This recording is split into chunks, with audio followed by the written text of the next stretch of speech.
Hello दोस्तों, नमस्कार। आज की कहानी है श्री कृष्ण जी के जन्म की।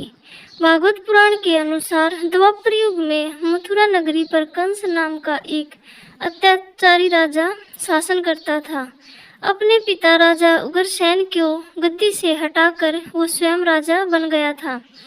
मथुरा की प्रजा उसके शासन में बहुत दुखी थी, लेकिन वो अपनी बहन देवकी को बहुत प्यार करता था।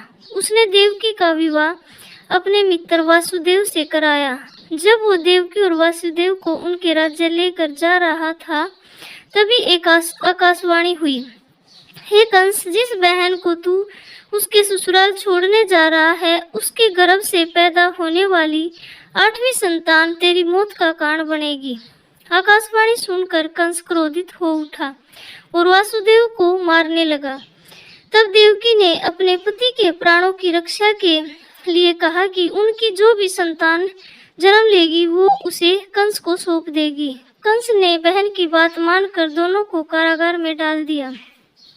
कारागार में देवकी ने एक एक करके 7 बच्चों को जन्म दिया, लेकिन कंस ने उन सभी का वध कर दिया। हालांकि 7वीं संतान के रूप में जन्मे शेष अवतार बलराम को योग माया ने संकर्षित कर माता रोहिणी के गर्भ में पहुंचा दिया था। इसलिए ही बलराम को संकर्षण भी कहा जाता है।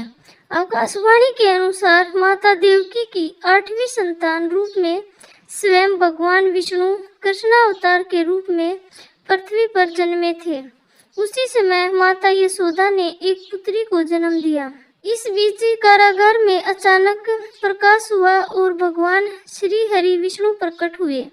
उन्होंने वासुदेव से कहा कि आप इस बालक को अपने मित्र नंद जी के यहाँ ले जाओ और वहाँ से उनकी कन्या को यहाँ लाओ। भगवान विष्णु के आदेश से वासुदेव जी भगवान कृष्ण को सूप में अपने सिर पर रखकर नंद जी के घर की ओर चल दिए।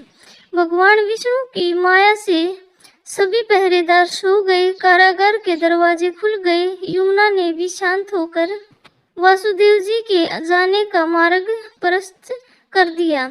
वासुदेव भगवान कृष्ण को लेकर नंद जी के यहाँ सकुशल पहुँच गए और वहाँ से उनकी नवजात कन्या को लेकर वापस आ गए। जब कंस को देवकी की 8वीं संतान के जन्म की सूचना मिली, वह तत्काल कारागार में आया और उस कन्या को छीनकर पृथ्वी पर पटकना चाहा, लेकिन वह कन्या उसके हाथ से निकलकर आसमान में चली गई। फिर कन्या ने कहा, हे मूर्ख कंस, तुझे मारने वाला जन्म ले चुका है और वह वृंदावन पहुंच गया है।